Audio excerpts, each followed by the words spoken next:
Hello, welcome back to the Unbound podcast. This today is the last episode in the Unbound Talks series for season 4. We are talking about live, the very last point. David, jump right in. Tell us about why we're talking about living. As we have talked about in previous episodes in this series, this is part of Unbound's educational philosophy. It helps us to understand exactly why we are the alternative to traditional education that we think is so unique as an offering today. And so we talked about the questions-based paradigm in Ask. We talked about understanding life as a story in Understand. We talked about project-based education and quickly and effectively mastering complicated information in Do. And this time we're going to be talking about Live and how all of those things together aren't just for your career, and are what's so important and key about the way that we do education here at Unbound is that we educate not just for your career, but for your relationship, for a full life for your student. So that is our aim and what we're hoping to communicate today. Indeed, 100%. Well, living is about doing things without talking anymore. Let's jump right into the episode. Well, welcome back, everyone. I am very excited to be joined by you all for the final part of this series. I've really enjoyed it. Today, we are going to be talking about the last part in the Ask, Understand, Do, Live model, and that, of course, is Live. So, Jonathan, I will kick it back to you and let you give us a brief introduction of what Live is in this model. You know, after we ended the last session, David, we all were kind of wondering if maybe we should just start with you because you summarized everything so nicely that, you know, gentle listener, if you're listening to this, it may be helpful. I mean, we'd love to have you listen to all of it, but if you do need the quick summary, David has proven his genius in being able to take all of our long ramblings and make it into like a 2-minute presentation at the end. So keep that firmly in mind. So, so David, this is maybe the most exciting part of the model, in my opinion. And here's the genesis for this idea. I spent a good many years traveling around the country talking to students about college, first for a traditional college where I was the director of admissions. And then I spent a long time touring, doing a series of presentations about higher education. And literally all over the country, hundreds of different audiences, thousands of people. And I would ask some questions like, why are you going to college? Or why do you think you're going to college? And all those things. And there was this really interesting corollary where people were very, very interested in higher education for a couple of very predictable reasons. In other words, I heard these answers all over the country from all kinds of different people. I want to go to college to earn more money. And I want to go to college so that I can enjoy my job. And so those were the things. So basically, if we got shorthand that, money and productivity. To make as much money as possible and to be as productive as possible so that I can have a very fulfilling job. Now, there's some really interesting research that's come out recently. And for those of you who have heard some of our folks that have been on the podcast, Matthew Rocky is part of Unbound, and we have him on for various things at different times. And he's my co-host on the River Talks podcast. And Matthew just did some research recently that pointed out that, you know, if you went back 20 years and asked people when they went to school, they wanted to go to school to earn money. If you went back 10 or 15 years, they wanted to go to school to make a difference. And now they're going to school because they think they have to survive, which is a little bit of a combination of those two. Like they want to make a difference and they want to earn money. Here's where I think there's a problem. We've conflated education with those things. Like, in other words, if you wrote the formula, education equals salary or higher salary, education equals meaning in work. And those kind of things beg to be debunked, in my opinion, because I think there's something much more important going on here.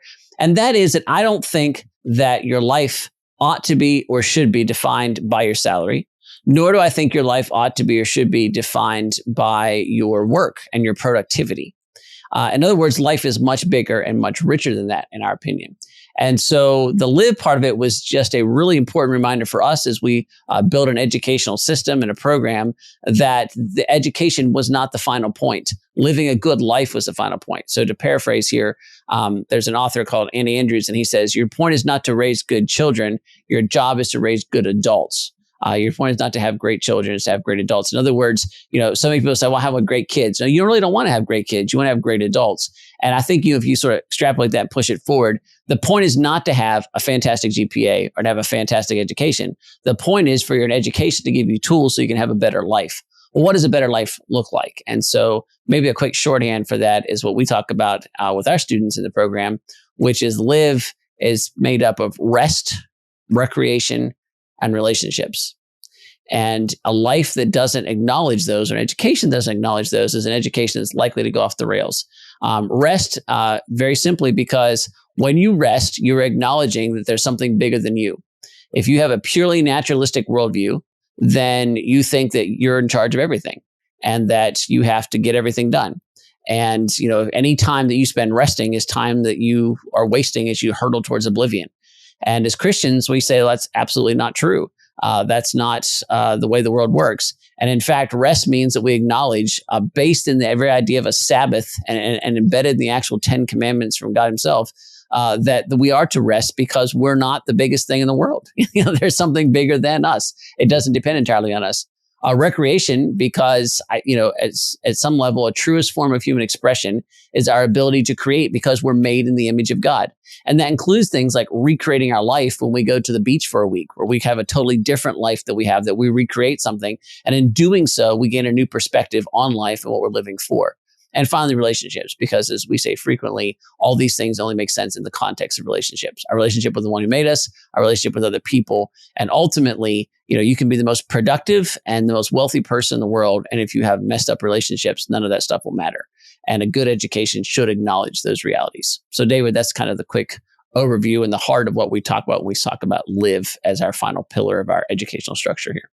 That's really interesting, and I know that personally that resonates a lot with me, and I think a lot with any of our listeners who have come up through the education system as students, and that it seems as though the purpose of higher education a lot of the time is just self-contained, is that you get educated just so that you can then do what the education system tells you to do with it, to go on and to just find the job that the education system lined up for you. It seems like almost from day one going into it, that it seems just a very structured path. And just hear you talk about this is that the vision for education shouldn't just be look for ways to use what we learned and to just go on the path that society sets for you. It's just to live a full life that is glorifying to the one who created you. And yeah, I really appreciated that. So, well, I'd love to hear, Jace, I'd love to hear from you and from you as well, Victoria, on what do you guys think living this out looks like practically? What does it look like to live out this live principle? Well, David, I think, we continue to understand that more and more the more time goes on, which is kind of the beauty of it. I think it also includes a lot of the previous elements that we've talked about so far in this model of asking and understanding and doing, because I think in order to, have that fulfilling life and to really understand how to live well in regards with rest and recreation and relationships and all that kind of stuff, we do need to ask questions. We need to be constantly asking questions of ourselves, of other people. We need to be understanding ourselves, other people, the world around us, and we need to be doing something that living, and particularly when I think of relationships, I think of this, that living in relationships is not just something that is intellectual or just happens on paper. It's something that happens in action, right? And so we, as Christians, we believe that love is kind of the core of that relational element, and love is a very active thing. And so as we continue to ask and understand and do, that's going to eventually kind of come out and come alive in that live element. And so I think from my experience, I've learned so much from kind of this model, and seek to apply it, in an everyday sort of way, just in the way that I relate to people, the way that I put priority on relationships, as someone who sometimes tends more towards neglecting relationships or thinking I can get by without them, or at least getting by without putting a lot of priority on them. It's always encouraging and convicting and challenging to come back to that. And so this is something that I'm continuing to learn, and I think we all continue to learn it. But it's an important thing to set the foundation for at the very beginning of life, but not something that by any means we master at the beginning of life. And I think an argument can be made that we might never master it completely in this life, but that there is a steady progress, hopefully, that as we are being intentional about growing in rest and understanding recreation and relationships and whatnot, that there is a steady progress in that, but that there's always more to learn. Yeah, that's a really interesting final point that you make there about that it's a progression that we talk about life skills quite a bit here in Unbound, and I don't think that's something that a lot of other places in our world and in education that you'll find that often, especially in the way that we talk about them. When a lot of people think of life skills, they might think of, an essential life skill is how to do my taxes. If you can figure out how to do that, when you're in high school or college, great. That's a helpful skill to know just for everyday life. But the other part is that living life, especially in this reality of relationships, of community, there are skills that go into that. And I think that's a really important note that we should not overlook. Absolutely. And if I can just add to that, David, you brought up a really great point about the life skills and how much we talk about that at Unbound. And for those of you listening, maybe you've seen something on our website or something in an email from us or some sort of marketing copy that talks about, our Ascend program and how it trains students in core life skills. And maybe, when you've read that, you've thought of things like doing your taxes or, having insurance or those sorts of things. But to clarify, what we mean by that is just this, that when students join the Ascend program, we are giving them the tools to be able to build great relationships, build great community, to rest well, to pursue productive work without burning out, all those things that are soft skills in life, but are no less important. In fact, you could argue that they're far more important than the skills of doing your taxes and that sort of thing. And so I just wanted to throw that in to clarify that, David, because I think it's super important. So thank you for pointing that out. Also, we should be really clear. We don't think we invented this. When we say this is a pillar of our educational framework, it's not because we think we came up with something new. It's in fact because we're pointing back to something old. But there's maybe a need for it in a way that's a bit unique. I think in the past, this kind of understanding would have been passed on through a generational standpoint. You would have been around people who had the wisdom and perspective of having lived many more years than you would have to kind of, speak this wisdom into your life. And you would see this lived out in different ways. You'd see this lived out in a community, and you'd see examples of it either way. In our current society, for good or bad, we're a little more stratified in this fact that people are around people who are very much like them. And we think of this in terms of the way people look or something like that. I don't mean that. I just mean that in the same life situations, right? You would in the past, you would have lived in an environment where you would have been in a small town or something like that, where there had been a whole stratification. There'd be infants through elderly people, and you'd see them all on a fairly regular basis. And now most of us live in situations where, people around us are all in the same age range of us or the same family sort of status as us, doing some of the same things. And so you only see this sort of narrow slice. So for example, if you're a young 20-something, you spend a lot of your time around young 20-somethings who are all either doing education or now working really crazy hard at the beginning of their career. And if you're a young family, you're around a bunch of people who have young families who are trying to struggle really hard to keep their head above water with the young family stuff. I don't know if that's bad, but it does mean there's a lack of perspective. And so this aspect of our educational process is to return some of that perspective and say, don't forget that there's another aspect here that's beyond just being as productive as possible. It's beyond just paying your bills and making a paycheck. There's another aspect of life here, and that aspect of life actually transcends the paycheck and the productivity aspect of it, and it contextualizes it, makes those things actually make sense. It trumps it in some very powerful ways. And if you forget that, you're at risk of burnout. And look, I interrupt to say this because I'm really passionate about it, because burnout sounds like, oh yeah, I've burned out. People work too hard. No. Burnout these days means people are dying. right? Mm-hmm. Crazy high suicide rates. Just a fast, unbelievably. Matthew, again, would quote some research. He and I were just talking about this yesterday. Something like suicide rates between 12 and 17-year-olds have tripled since 2017. Tripled. That cannot be ignored. And that does not even take into account deaths by despair because of alcohol-related abuse or overdoses or things like that, right? There is a profound disconnect where people are losing sight of meaning and losing sight of why they're doing the things that they're doing. And look, an educational process that fails to acknowledge that fails miserably, and in fact contributes to the problem instead of solves it. And we want to really passionately state that whatever we do, we don't want to contribute to the problem, and in fact would like to speak a solution into the problem. And that's what we're talking about here. Victoria, I'd love to hear if you've had any thoughts on any of what we've talked about so far. Yeah, Jonathan, I really resonate what you just said about the lack of perspective. I think that's a huge element for many of these different aspects.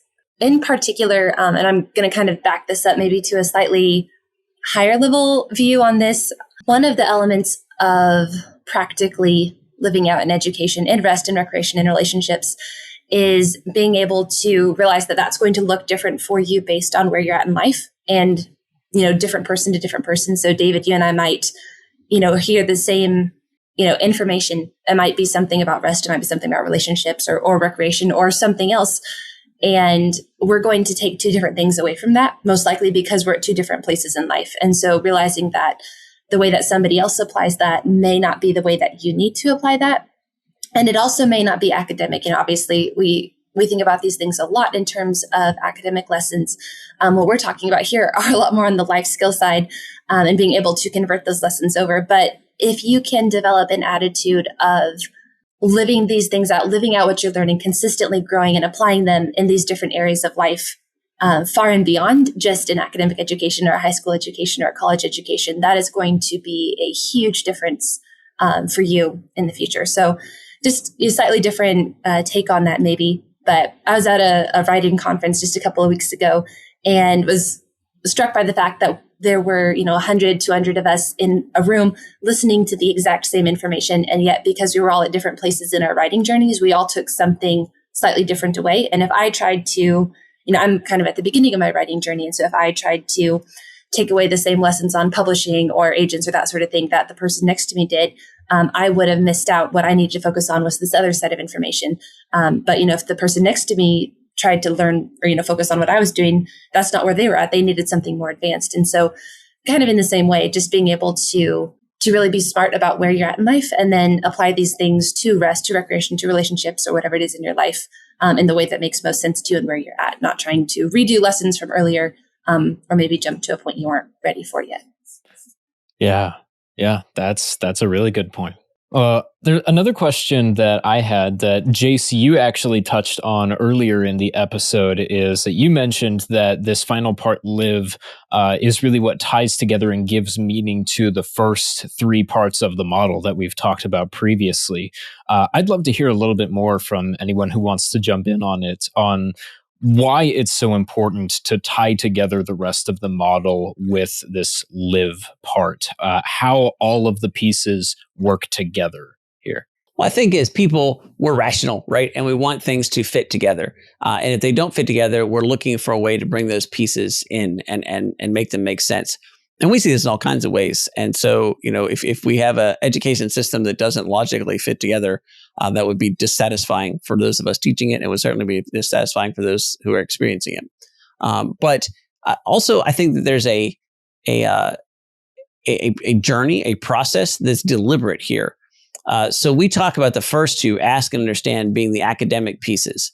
And we think this is the way that God made people, right? At some level, your actions stem from your ideas. And we actually say in our Navigate class that everybody asks and answers the big questions. Why am I here? What happens when I die? What is the purpose of my life? All those kinds of things. Everybody asks and answers those. However, few ask and answer them consciously. Most people ask and answer those questions subconsciously. You've never met somebody who doesn't have some workable idea of what happens with those, but you might have a harder time meeting somebody who actually has, had the courage to face that and think through it and decide if what they think about that makes sense or not, right? And so, you have to start with ideas. So if you start with this idea of ask, this questions-based paradigm, and that's kind of the critical academic skill, and then this understand that life is connected to story and that facts don't make sense unless they're, attached to a story, then those are really powerful ideas that will then ground your reality and then inform your actions. So that's the academic part. And then there's a line. And then the other side of that is the application part. So the first application is do, actually taking those ideas and putting them into action. There is an importance to productivity. We are called to create and to create value and to make things and to support ourselves and to pay our bills and do all those kinds of things and to contribute to the world. Those are not unimportant things. And you will act out of your ideas when you do those things. So what you understand about ask and understand will have a direct impact on how you do things, how well you do them, if you understand what you're doing, your motivation for doing it, all those kinds of things. But then, as we just discussed, that final piece is live, right? Because do is ultimately a subsection of living. And then the point of an education is to inform your life. It's not to inform your job. It's not to inform your career. It's not to inform your GPA. It's to inform your life. You get educated because God made you with a mind that can be developed and that can learn, and that we follow a rational creator who asks us to think his thoughts after him, that we're told that we're going to have an eternity to think his thoughts after him, and there's more there than we can grasp for an infinite God. And so being educated is an essential part of what it means to be human. But that education should inform something bigger. And ultimately, if we bring this all down to kind of a point, it's this encapsulated this phrase coram deo that we'll talk about a lot at our capstone event, which is living life in the presence of God. In other words, living our entire life with the understanding that it only makes sense in the context of God. And so that ultimately our job is to love the Lord God with all our heart, mind, and soul, and our neighbor as ourselves. Loving your neighbor as yourself involves a lot of doing. Loving the Lord God with all your heart, mind, and soul requires a lot of living. And it requires rest when you acknowledge that you're not in charge. It requires recreation when you learn more about God by, in fact, thinking God's thoughts after him and recreating. And when you understand relationships, including pivotally your relationship with the one who made you. So in that sense, we deliberately have developed those things to flow together, to build upon one another. And that ultimately, we hope that when folks interact with us at any level, from our Navigate course or Finding Work You Love course, or any of our courses, through our coaching programs for high school, right up through the flagship Ascend program, that you can't come away from Unbound without some connection to these ideas. Because ultimately, we don't want you to have an experience with Unbound that doesn't result in you being able to live your life better. Not to be more educated, not to be smarter, not to make more money, not to be more productive, although those things might happen, but to live a better life. That's what we're passionate about. That's what we're excited about. And that's what we could fill 20 more podcasts with if you keep asking questions along those lines. So. Yeah, absolutely. Absolutely. And so actually that brings me perfectly into the next question that Jace and Victoria, I'd love to hear from you guys on, specifically that Jonathan kind of teed up for us, is that why Unbound in this case? If this, with this model that we've just spent the past several episodes talking about here, how do you think that Unbound demonstrates this through some of our courses or our Ascend program? What does this look like in the way that we go about educating young people? Yes, David, that's something that we are really passionate about. I'll jump on Jonathan's bandwagon there. We could talk about this for hours, and so we won't do that. But just to kind of kick this off and maybe put it in a setting, right? Unbound is, or Ascend specifically in this instance, allows students to study long distance while still coming together in person multiple times a year. That is intentional. That lets students stay in the life where they're at and apply it right where they're at, to their churches, to their families, to whatever they're doing in their local community. They're not moving out to a college campus and living in a bubble. And as somebody who's done that, like I'm not saying that's always a bad decision or not the right decision for many, many people. But for students who are drawn to Ascend, typically there is an element where we want them to be able to pour into their communities where they're at, and they have that desire to stay plugged in and be able to do that. And then of course, through our courses and through our projects, we're teaching this model. We're teaching the ask, understand, do, live. Every student in Ascend does a project, not specifically an academic project necessarily, although it can be if they want, but it's something that they need to be able to take back in their personal life or in their family life or their church life or in their community and apply something that they're learning to the world around them to make an actual real world difference. That might be a tiny difference. It might be a major one. But just off the bat, those are a few of the ways that we've really sought to build that out in this program. David, the only thing I would add to that is, a couple things. Jonathan mentioned earlier on that one of the benefits of this model, as opposed to, say, kind of the way normal education works now and just even normal culture, is that you lose perspective when you're kind of with people who are in the same season of life as you are. Most of the people at Unbound events, Apex, Basecamp, and Capstone, most of them are somewhere between the years of 16 and 24, 25. But not all of them are. We have some families, obviously, who are there with young kids. We have quite a number of speakers coming in who are usually a generation or two older than the students in the Ascend program. And so at these events, there is just a really, really cool opportunity to see a intergenerational community of people who are interested in learning. And that goes for the students, that goes for the speakers as well. I think most of the speakers we've had have had that kind of mindset of just learning and growing and wanting to pass that on to the students that they are presenting to. And so that's one thing that I would say is kind of sets Unbound events apart, which the events are kind of a core piece of the program there, is just the intergenerational aspect of it, and how when you're coming to an Unbound event, you're not just coming to a college camp or a college event. You're coming to an event that is offering you a lot of perspectives through relationships. It's offering you the opportunity to build relationships, which then allows you to learn some new perspectives. And then just in general, the idea of relationships. Victoria's mentioned the projects. Each student has a project that they are required to finish. And oftentimes that project requires relationships. It requires maybe some partnerships, maybe some getting help on some things, certainly getting some mentorship or guidance from somebody who's walked through a project like that beforehand. And so it really, I don't want to say forces to give the connotation that this is a bad thing, but it pushes the student into really building some of those relationships, a mentorship relationship, peer relationships, giving them a leadership opportunity to say, I'm going to have this project, but I'm also going to involve other people, and I'm going to be ultimately the one responsible for it, but I'm going to get in other people's help and enlist their help. And so that's a leadership opportunity there.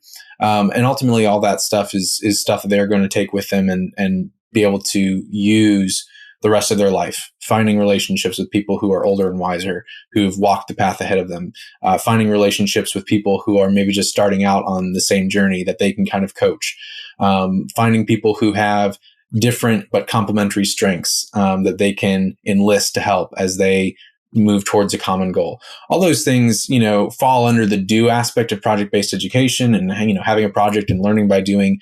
But a student who, for example, wants to build a tiny house for their project isn't just learning the construction skills, although they are, right? They are putting those into practice. They're learning architecture. They're learning design. They're learning where the pipes need to go and the electrical wall sockets and all that kind of stuff. They're learning those practical things. And so that's more of a do, under the do pillar. But they're also learning, okay, I need people to help me. I need somebody who's already done this to kind of show me, what questions I need to be asking and where I can find the answers. I need to, have a relationship with somebody who can supply the materials. I need a relationship with somebody who can help me with the manpower, since I can't do this all on my own. And those skills, I think, are different than the construction skills. And I think in some ways are far more important and valuable because, it might be a tiny house today. It might be a whole entire, subdivision community, in 20 years, or it could be something totally different, non-construction related, in, 10, 15, 20 years. But having that skill of being able to lead and also to follow, to be mentored, to mentor, to rest, to find the time to, recreate, to build those relationships, all those different things. Those are the things that are really going to make or break your life, so to speak. And I know that kind of sounds dramatic, but I think it's true. I think being able to understand how to live in that kind of world is really going to make a difference in that student's life. And so that's what I would add to the conversation for all it's worth. I certainly think that it was very worth hearing. So I've appreciated hearing from all of you guys on this. And I think that as we close, I will, for the last time in this series, see if I can try to condense all of what you guys have talked about into a quick summary for us. So we have talked so far in this series about the importance of asking questions, living in a questions-based paradigm, and learning how to ask better questions that follow up on more questions, how to then understand the answers that you get to those questions, how to make sense of the answers in the context of a story, of God's story specifically. And then once you've asked the questions and you've gotten answers, then you can do things with them. You can use some of the things that we talk about in project-based education and actually go out and do excellent work and quickly and effectively master complicated information. But you can do all of those things, but the point of having all of those things is not just to go out and have a successful career. The point of all of those things is to go out and live a full, rich life that God has put in place for you, to not only just do work that He's called you to do, but also to forge meaningful relationships with people in your community, those in different generations.